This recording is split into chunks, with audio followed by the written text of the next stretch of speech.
Hello everyone, I hope आप सभी की यूपी टेट की प्रिपरेशन अच्छी चल रही होगी। और जैसा कि आप लोगों को पता है कि यूपी टेट की एग्ज़ाम सिटी डिक्लेयर हो चुकी है। तो अगर आप लोगों ने अभी तक अपनी सिटी नहीं देखी है कि आपका किस सिटी में एग्ज़ाम है, तो आप sarkariresult.com में जाके अपनी सिटी देख लीजिए कि कहाँ पर आपका सेंटर गया हुआ है। वैसे जो जूनियर वाले हैं उनका 3 जुलाई को है, ठीक है। तो ओनली जिसने जूनियर का फॉर्म अप्लाई किया है उसका 2 शिफ्ट में मतलब जूनियर वालों को करवा दिया गया है। तो फर्स्ट शिफ्ट में जिसका होगा तो वो उसमें बता दिया गया, वो टाइमिंग दी गई होगी एग्ज़ाम सिटी की, और जिसका सेकंड शिफ्ट में होगा तो उसका दे दिया, क्योंकि पहले जूनियर वालों का करा लिया गया। फिर इसके बाद में जिसने दोनों फॉर्म अप्लाई किए हैं, प्राइमरी और जूनियर दोनों अप्लाई किए हैं, उसका 3 जुलाई को है। और जिसने ओनली प्राइमरी का अप्लाई किया है उसको 4 जुलाई को है। मॉर्निंग फर्स्ट शिफ्ट में ही है उनका। जिसने ओनली प्राइमरी का ही फॉर्म भरा था यूपी टेट के लिए, उसको 4 तारीख को जाना पड़ेगा। वैसे जो एग्ज़ाम सेंटर हैं बहुत दूर दूर डाले गए हैं।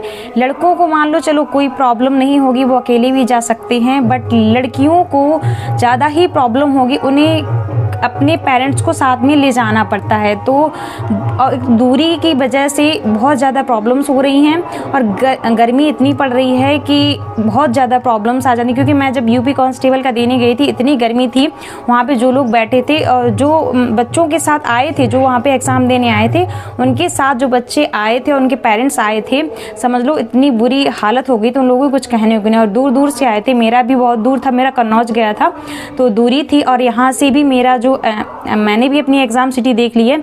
मेरे घर से एग्ज़ाम सिटी मेरी 100 किलोमीटर है, यानी कि उसकी दूरी है 100 किलोमीटर। तो मुझे भी मतलब थोड़ी दिक्कत होगी। मैं भी पापा को ले जाऊंगी, क्योंकि कोई पेरेंट्स को ले जाना ज़रूरी भी रहता है, तो मेरे पापा साथ में जाएंगे। अब इस टाइम और इतनी दूरी भी है और अकेले मतलब पापा को भी ले जाना, परेशानी तो होगी। बट अब एग्ज़ाम है, कर ही क्या सकते हैं। सरकार भी इतना दूर दूर डाल देती है कि अब कह नहीं सकते। थोड़ा पास में रखते तो शायद, गर्मी भी थी, अब मतलब चीज़ें सरकार नहीं सोचती है कुछ कि स्टूडेंट का क्या होगा, वो कैसे फेस करेंगे चीज़ें, वो कैसे जाएंगे। चलो कर भी क्या सकते हैं, वो अपने अकॉर्डिंग जैसा मैनेज करते हैं। हम लोगों को तो बस एग्ज़ाम ही देना है, तो इसलिए जाना पड़ेगा, चाहे कितनी भी कठिनाइयाँ आए, हम लोगों को तो फेस करके एग्ज़ाम देने, एग्ज़ाम सेंटर तो जाना ही पड़ेगा। तो देखो मेरा भी बहुत दूर है, तो अब देखो मैं भी जाऊँगी। और कैसा क्या एग्ज़ाम रहता है, अभी तो सभी की भी प्रिपरेशन यूपी टेट की सही चल रही होगी। तो मेरी भी अब थोड़ा बहुत मैं अच्छे से करने की कोशिश कर रही हूँ, टाइम निकाल के थोड़ा पढ़ने की भी कोशिश कर रही हूँ, पढ़ भी रही हूँ। तो अब देखो एग्ज़ाम कैसा क्या रहता है। अगर आप लोग भी अच्छे से प्रिपरेशन करें तो करते रहिए और अच्छे से एग्ज़ाम देने जाइए। Best of luck in advance, और अच्छे से एग्ज़ाम दीजिएगा जाके, ज़्यादा टेंशन मत लीजिए, फ्रेश माइंड अच्छे से जाइएगा। हाँ थोड़ा डर लगता है, मुझे भी लगता है, कहना आसान होता है और जब खुद वहाँ पर जाओ ना तो डर मुझे भी लगता है, मैं ये नहीं कह रही हूँ, बट थोड़ा पॉजिटिव सोचो। मैं भी अपने आप को बहुत मोटिवेट करने की कोशिश करती हूँ कि पॉजिटिव, बी पॉजिटिव, मतलब खुद को पॉजिटिव रखने की कोशिश करती हूँ कि ज़्यादा नेगेटिव ना सोच के अच्छे से रहूँ और ज़्यादा मतलब डर भी ना लगे। कोशिश तो पूरी कर रही हूँ, अच्छे से जाऊँ एग्ज़ाम दूँ जाके, और ये कोशिश मेरी रहेगी भी। और आप लोगों का भी जैसा कि एग्ज़ाम है तो आप लोग भी अच्छे से जाइए। हाँ थोड़ी गर्मी भी है, थोड़ी चीज़ें मतलब हार्ड होंगी, बट अब एग्ज़ाम तो देना ही है, तो आप लोग आराम से जाइए, पानी यानी लेकर जाइएगा साथ में, क्योंकि कोई पता नहीं वहाँ पे सेंटर पर पानी होगा या नहीं होगा। क्योंकि मुझे तो प्रॉब्लम बहुत हुई थी, किसी को हुई होगी तो मैं नहीं बता सकती, बट कहीं कहीं अच्छे भी स्कूल होती हैं जहाँ पे सब फैसिलिटी होती है, बट कहीं कहीं नहीं भी होती है। तो अपना पानी वगैरह सब अच्छे से लेके जाइएगा, जिससे आपको प्रॉब्लम ना हो, आप अच्छे से एग्ज़ाम दे सकें।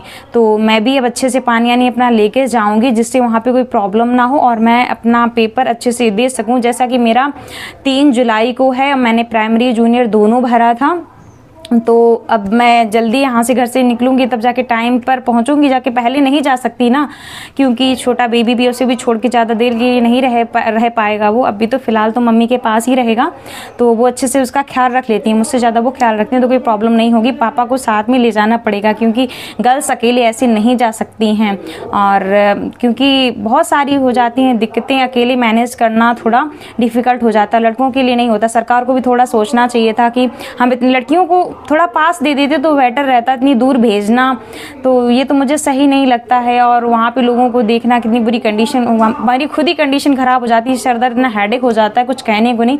एग्ज़ाम देने के आने में बहुत बुरी हालत हो जाती है, फिर तो बस यही लगता है रेस्ट ही करूँ।